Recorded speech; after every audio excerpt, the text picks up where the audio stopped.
what I wanted to do is I wanted to replicate that. So I put together a whole training program as to how I did that, how I can take a buyer and sign them up, and then a week later get them into a house.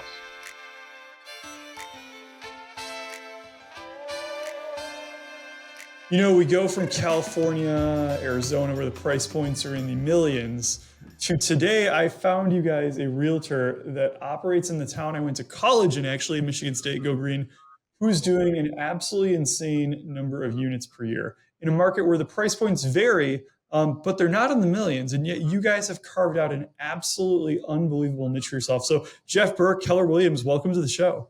Thank you for having me. Appreciate it. So, Jeff, why don't we get started? I want people to know why they should listen. Walk us through what type of production your team is doing right now.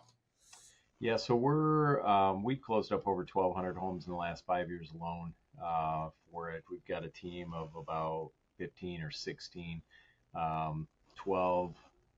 I just brought on 2 more agents, so 14 licensed agents, and we got 2 more joining us next week. With that, I've got a listing coordinator, transaction coordinator, on-staff videographer, photographer, and a virtual assistant working for us, doing about 400 to 500 calls a day for us. That's kind of a big machine to manage. When did it become a team? Like, how long were you doing real estate yourself, or maybe like with one admin, before you said like, hey, I want to change something? We're going to become, I don't know if it's considered a mega team, but really like a full-fledged team with every service offered. Yeah, so I've been selling for just going on 27 years, which is a long time for it. So, I knew early on that I needed to get help, when my business, started to take off. So, hired a transaction coordinator right out of the gate, and then just started building. It probably took about 5 to 7 years before I started to really, get that growth of, bringing on buyer specialists, listing specialists, and listing coordinators, and and stuff like that, getting that leverage for it. So When you did bring those people on, like what type of business? How did your business change when you grew with other agents rather than just admins? yeah, so with the leverage, it allowed me to separate out probably the biggest growth. I started a team, brought on a buddy of mine that he was really big into large acre parcels, farmland, stuff like that. He didn't really do a lot of residential, and him and I partnered up. He came to Keller Williams, at that time, partnered up, and then we started to build a big team. I pretty much taught him residential, and he kind of taught me more of the large acre farm. And then we started to bring on the buyer specialists and really started to blow that up. Him and I were partnered up there. That partnership dissolved back in 2015. Wasn't anything negative. It was just the fact that we had, our staff. We had two chiefs, right?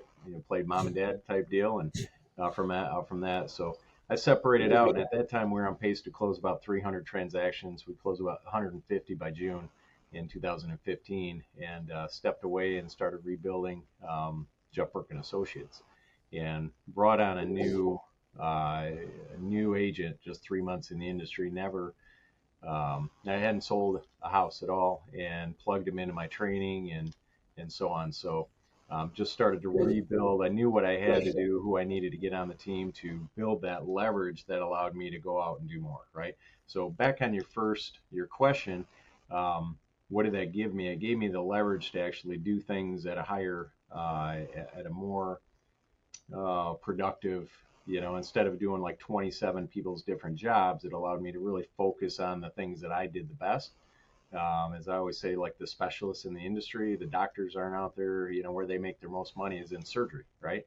So not in the office, not doing paperwork, not confirming appointments, not, doing all those things. So that's what I did, was separate off those duties to people that could do that, to allow me to get out there and do the best things that I could do in the high dollar producing item stuff only.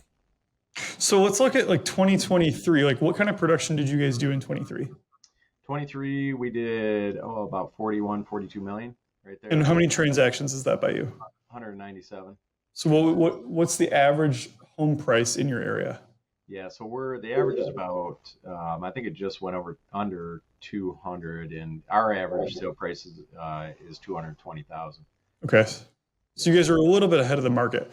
What when you for big teams, the challenge oftentimes is you have all these people and it gets too big really fast, and then obviously it's hard to like replicate the level of service that your clients get with a brand new agent.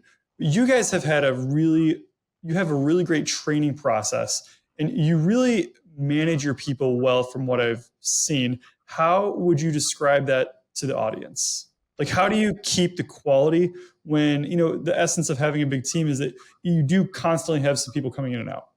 Yeah. So what I went back to is basically what I started out 27 years ago. And I was trained with, I was really good with buyers. I was at a buyers only brokerage. And my very first year, or not, I'm sorry, not first year, the best I was able to do all on my own transaction wise was 48 transactions. So what I wanted to do is I wanted to replicate that. So I put together a whole training program as to how I did that, how I can take a buyer and sign them up, and a week later get them into a house, and go from there. So I built out a complete training program, videos, the step by step of what needs to be done and when. We take all of our agents through the training. It's a 2 month training program, and it's an everyday 5 day a week training to where they come in and we get them right on scripts. Have them internalize that. I have them write out the scripts. I have them, and then we role play the script. So if they write out the scripts every day, they hand that in to me every single day. Then you can get the verbal, you can write it, you can get the site. I mean, you hit it from different angles, so that way they internalize that script within 30 days. So I can get them on the phones and get them making money, right? So we hand them a database. We've got over 23,000 in our database. We hand them a database that's already warm, and the average buyer is in someone's database from 12 to 18 months before they make a buy.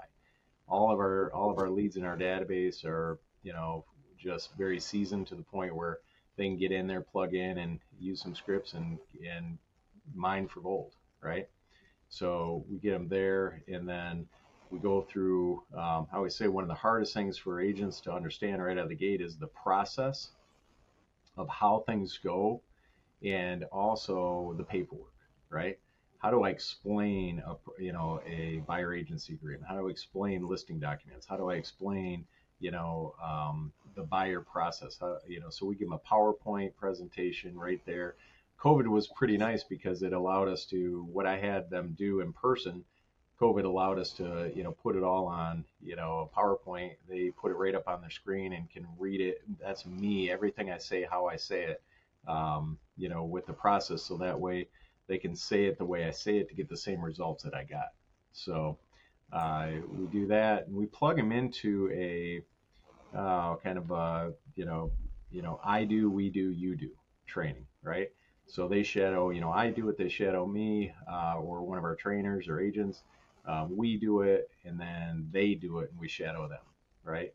And I do a paid internship model, you know. Hmm. So I I haven't heard that before. Please elaborate. Yeah, so it's when I first got in, it was okay. Here we're going to pay you for X amount of transactions, and then after you've got enough under your belt, then you can go full fledged. So I incorporated that into my team, to where it's like, okay, if I take you out, what I want to do is I want to plug you into like a transaction. I want to plug in if I book a buyer consultation, I'm going to pull you in. I'm going to teach you while you're just going to sit there and watch me. If you touch it, I pay you, meaning that anywhere from 10 to 20% on that transaction, I'm going to get some money, coming into your pocket, within 30, 45 days. So that way you can survive in the industry, right? So the more that they do, the more money, more percentage that they get, right? So what I want to do is I want to teach them how to do the high dollar producing item stuff only, so booking an appointment, doing a buyer consultation or a listing consultation, and signing them to, a contract, showing them houses, writing the offer, doing the inspection, done, right? hand it over to the team, let the team do the rest, and then go out and do the same thing, right? For that. So I had an agent, That's so unique. yeah, I had an agent literally sat with me for about an hour in a home inspection, and he made about $1,000 just by sitting there learning, right? Which is beautiful, right? So it's like that's something that they wouldn't have had unless it was the opportunity of just bringing them in. So I have them shadow, agents that are going out doing showings and show them how to professionally show a house. We have them do the inspections and do certain things throughout the process. So after about 60 to 90 days, everything kind of comes together, right? It's like, okay, I understand the process, I understand the paperwork, I've experienced all of this at a high level. So now I feel, confident enough in my ability to go out and do it, and go from there, right? It's so interesting because you're almost like taking a note from corporate America in that all these big companies, like, we know that when we hire someone brand new, they're going to be almost no value for the first 30, 60, 90 days, and we're going to be paying them salary, benefits, and actually a small fortune while they learn it, because we're making an investment in them. And we know that our systems are so dialed in that we can convert 5 and 6 of these people to future great employees. But the real estate industry never really adopted that model, even though it's worked in every other industry. And here, the norm is like for a big company to say, like, hey, we have the best training, come to seminar after seminar, have a couple free lunches that our lenders are going to pay for. And then eventually, if you're lucky enough to get your own clients, you can apply what you learned and take a gamble and hope you serve that client well. What you guys have done is actually said, we're going to put our best foot forward, and we're going to put our money where our mouth is. We trust our systems, we trust our process, we know our numbers and what percentage of people will be successful with this, and so we're going to take the risk and pay you just to learn. And I think that is such an awesome idea. It's such an awesome way to grow the team. How is that? I mean, how has that worked out for you? How long have you guys been doing it that way? And like, what percentage of agents, work out and are able to then close, like, I don't know, maybe 20 transactions or more in a year? Yeah, so we've been doing it for about, I'd say at least 4 years, because we've actually created 3 Rookie of the Years coming out of my team for the whole office, right? Which is beautiful because it's like, I mean, you got a 50% split or whatever right off the top of, the lead, and they're competing against the whole office that's at 100, they're getting 100% of their commissions, right?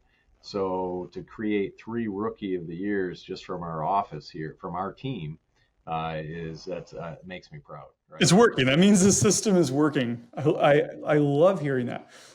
So I was really intrigued. So you mentioned you have a database of 22,000 warm leads who are familiar with you guys. At some point in time, they expressed an interest in buying or selling or investing in real estate, and that is kind of the pond that then a percentage of that kicks off every month and feeds your entire team.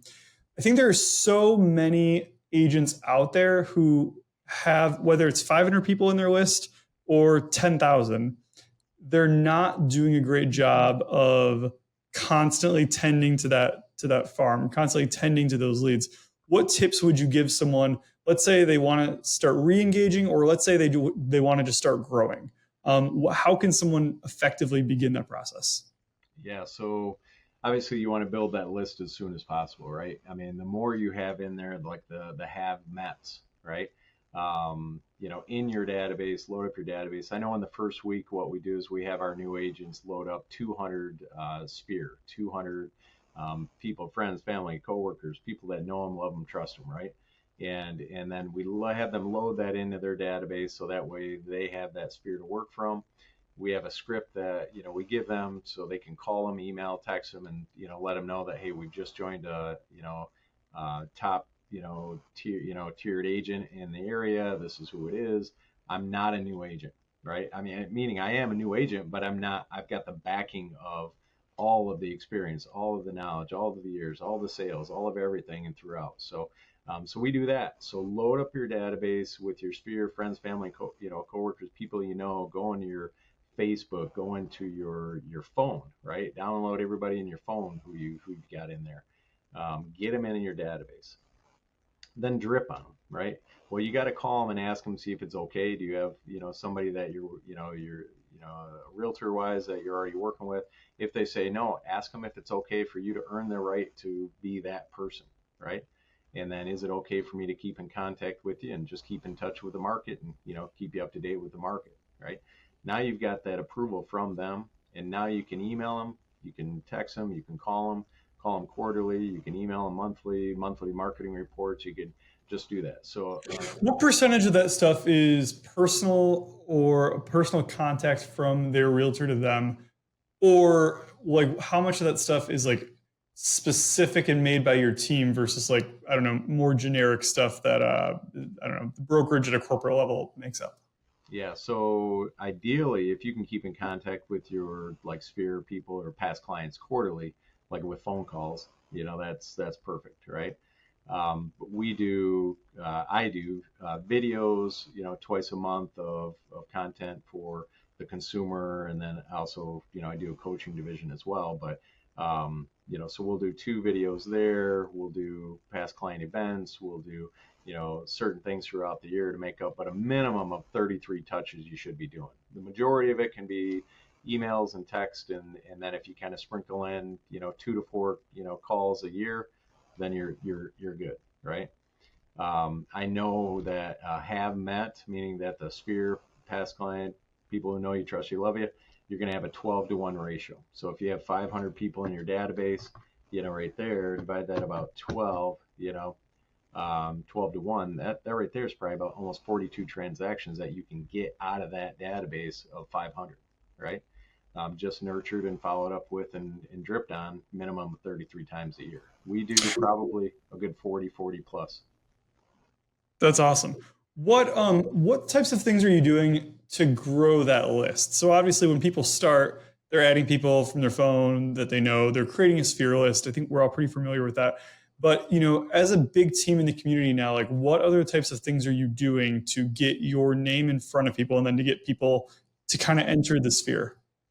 Yeah, so a big one is going to be, I mean, you can open houses, you can get lists there.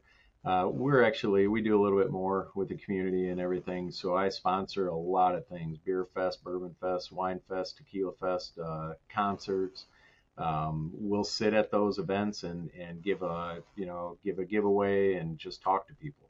And we'll have anywhere from 100 to 200, contacts from that one event sitting there for about 3 to 4 hours. So it's funny because every new agent that I have there, I always do the math for them. It's like, how much money do you think you could potentially make out of this? And I work it up, as to what they would walk away with. And it's mind blowing, with that. So you can build very quickly with, just sitting in on events. You can do, bridal showers. I mean, just kind of sitting there and just get sign-ins and put those into your database so that way you can nurture them.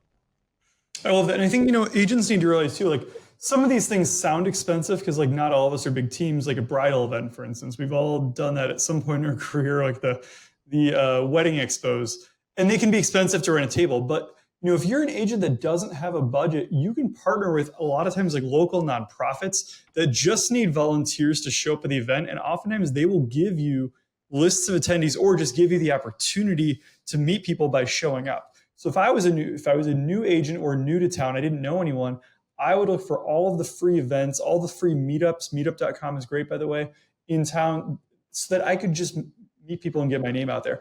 I don't think it's hard for someone who's vaguely nice and friendly to add 5 to 10 people to their database every single week. Would you agree with that, Jeff? Oh, 100%. I mean, literally, you can take a flyer and go door to door and knock. We do it all the time. I've got a buyer that might be looking in your area. Have you ever thought about listing or selling your home, right? I mean, yes, no, right? Is it okay if I give you a market report of everything going on in your neighborhood? Would you like to be signed up for that? Sure, great. Sign here. What's your name, phone number, and email? And I want to expound on that because I've heard agents give me crap on this one before. So you just told agents to go door knocking and say, hey, I have a buyer looking in your neighborhood. Well, I said this at a presentation in front of 300 people. And someone raised their hand and said, well, isn't that a lie? You're a new agent. You don't have anyone new. And I said, you know what, though? I work at a huge brokerage, and someone at my office does have someone. So if you're a new agent, go to your office meeting. Go to your office meeting every Tuesday and find out what are your needs, and then use those needs as your ammunition to go door knocking.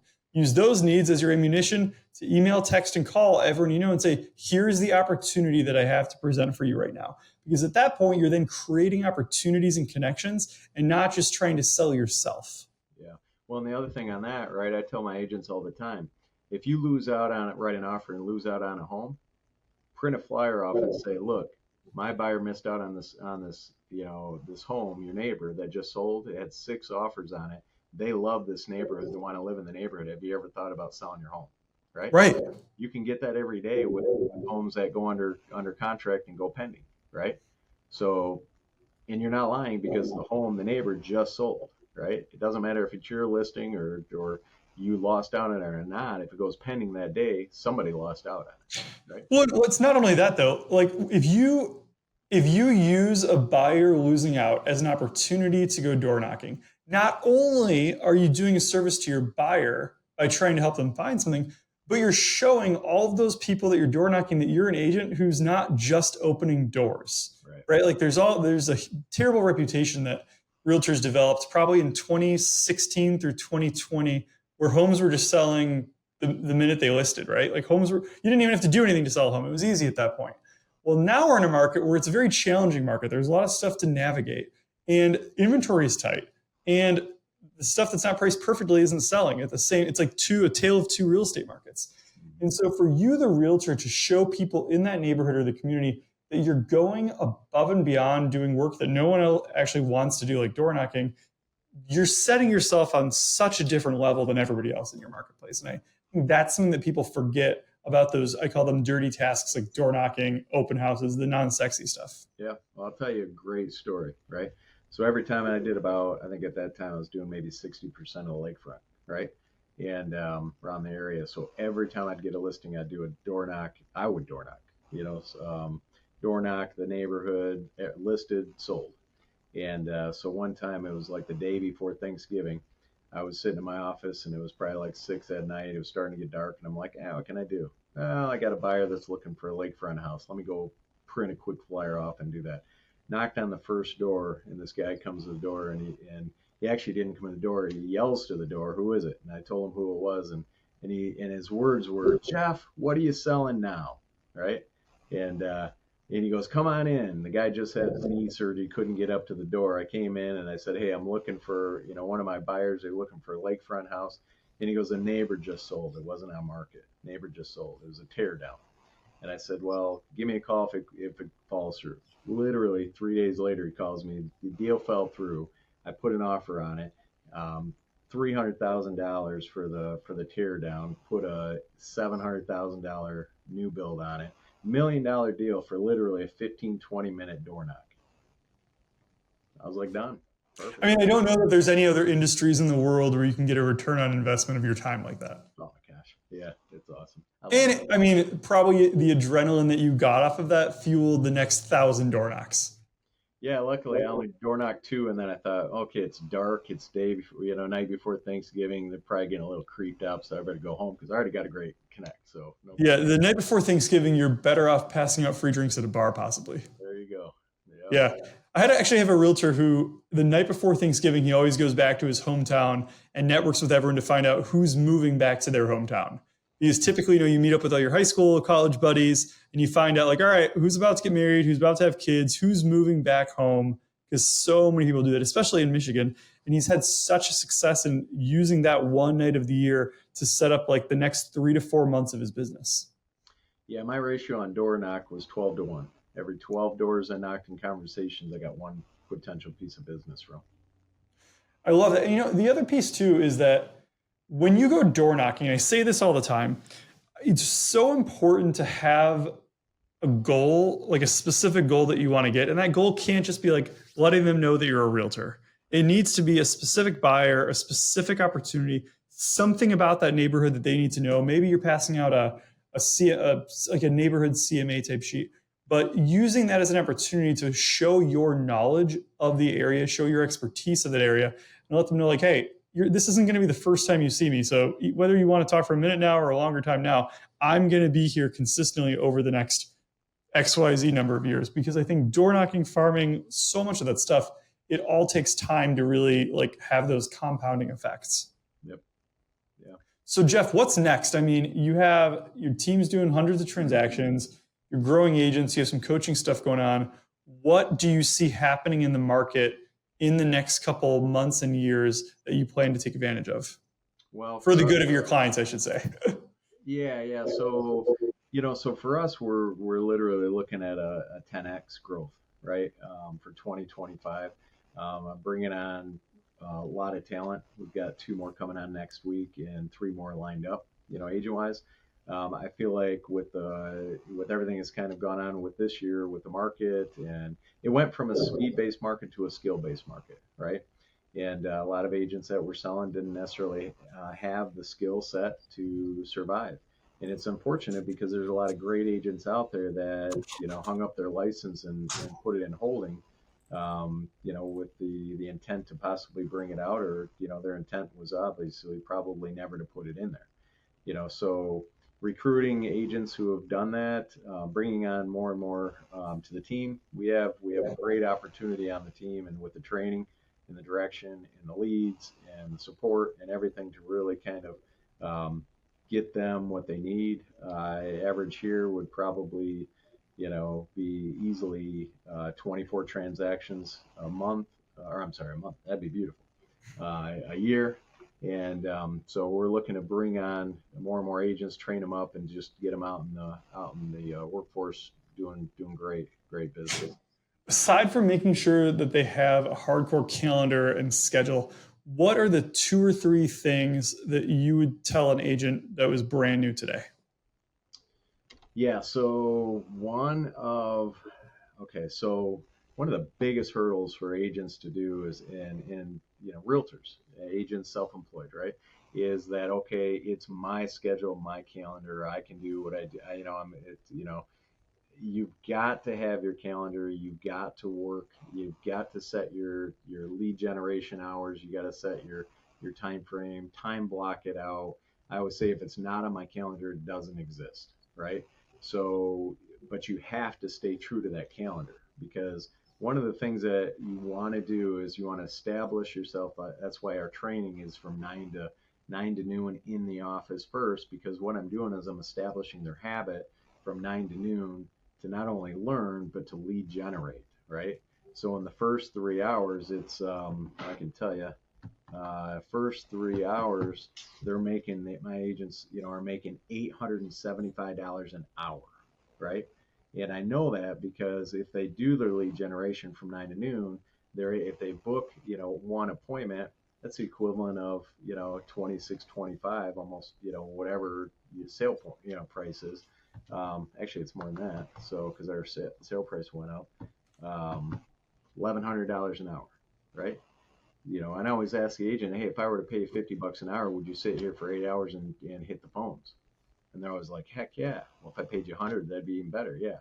Well, what if I paid you $1,100 an hour to sit here and do nothing but make phone calls and book an appointment? So it seems like a no-brainer, right? But the number one things that agents hate to do is call somebody. Mm-hmm.